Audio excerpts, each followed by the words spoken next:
مسیح کے وسیلے سے تم ہر لحاظ میں دولت مند ہو گئے ہو۔ ہمارے لیے آج کی پہلی تلاوت مقدس پولس رسول کا پہلا خط کرنتیوں کے نام، اس کا پہلا باب، اس کی پہلی سے 9 آیات مقدسہ۔ اے بھائیو، مجھ پالوس کی جانب سے جو خدا کی مرضی سے یسوع مسیح کا بلایا ہوا رسول ہوں، اور بھائی سوستینیس کی جانب سے خدا کی اس کلیسیا کے نام جو کرنتس میں ہے، یعنی ان کے نام جو مسیح یسوع میں پاک ہوئے اور بلائے ہوئے مقدس ہیں، اور ان سب کے نام بھی جو ہر جگہ ہمارے خداوند یسوع مسیح یعنی اپنے اور ہمارے خداوند کا نام لیتے ہیں۔ ہمارے باپ خدا کی اور خداوند یسوع مسیح کی طرف سے فضل اور سلامتی تمہیں حاصل ہوتی رہے۔ میں خدا کے اس فضل کی بابت جو مسیح یسوع میں تم کو بخشا گیا ہے، تمہاری بابت ہمیشہ اپنے خدا کا شکر کرتا ہوں کہ تم اسی میں ہر کلام اور ہر علم کے لحاظ سے بہرحال دولت مند ہو گئے ہو۔ چنانچہ مسیح کی گواہی تم میں قائم ہوئی، یہاں تک کہ تم ہمارے خداوند یسوع مسیح کے ظاہر ہونے کی راہ تاکتے ہوئے کسی نعمت میں کم نہیں۔ وہی تم کو آخر تک قائم بھی رکھے گا، تاکہ تم ہمارے خداوند یسوع مسیح کے دن بے عیب ٹھہرو۔ خدا وفادار ہے، جس نے تمہیں اپنے بیٹے ہمارے خداوند یسوع مسیح کی شراکت کے لیے بلایا ہے۔ پاک کلام کے پڑھے اور سنے جانے پر خدا کی کثرت سے برکت ہو۔ زبور 145 جماعتی جواب۔ خداوند مہربان اور نہایت شفیق ہے۔ اے میرے خدا بادشاہ، میں تیری تعریف کروں گا، میں عبدالآباد تک تیرے نام کو مبارک کہتا رہوں گا۔ خداوند عظیم اور نہایت قابل حمد ہے، اور اس کی عظمت ناقابل دریافت ہے۔ جماعتی جواب۔ خداوند مہربان اور نہایت شفیق ہے۔ پشت سے پشت تیرے کاموں کی تعریف کرتی ہے اور تیری قدرت کا بیان کرتی ہے۔ وہ تیری حشمت کے عظیم جلال کا ذکر کرتے ہیں اور تیرے عجائبات کو مشہور کرتے ہیں۔ جماعتی جواب۔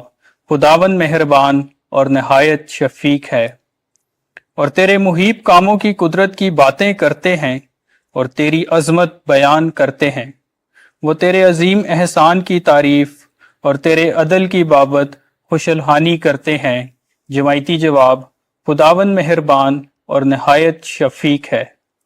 خداوند رحیم اور مہربان ہے، وہ طویل الصبر اور نہایت شفیق ہے۔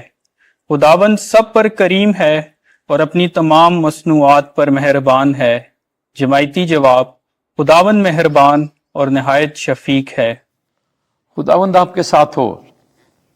انجیل مقدس متی کے مطابق اے خداوند تیری تمجید ہو۔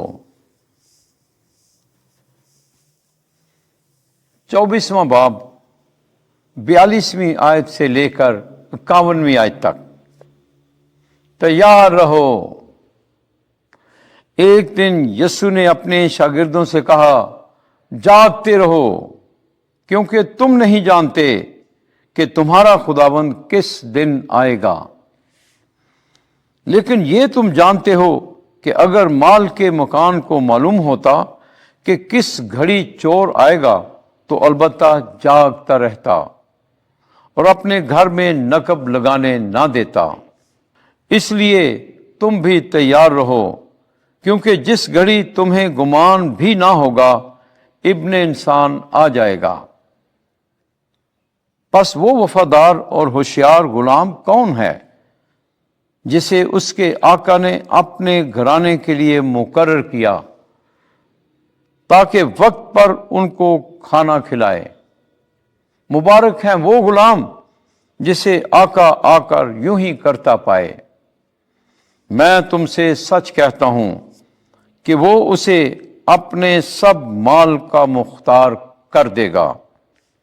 لیکن اگر برا غلام اپنے دل میں کہے کہ میرے آقا کے آنے میں دیر ہے، اور اپنے ہم خدمتوں کو مارنے لگے اور شرابیوں کے ساتھ کھانا پیے اور اپنے ہم خدمتوں کو مارنے لگے اور شرابیوں کے ساتھ کھائے پیے، تو اس غلام کا آقا ایسے دن کہ وہ انتظار نہ کرتا ہو اور ایسی گھڑی کہ وہ نہ جانتا ہو آ موجود ہوگا اور اسے کاٹ ڈالے گا اور ریاکاروں کے ساتھ اس کا بکھرا کر دے گا، وہاں رونا اور دانتوں کا پسنا ہوگا۔ انجیل مقدس کے وسیلے سے ہمارے گناہ معاف کیے جائیں۔ اے مسیح، تیری ستائش ہو۔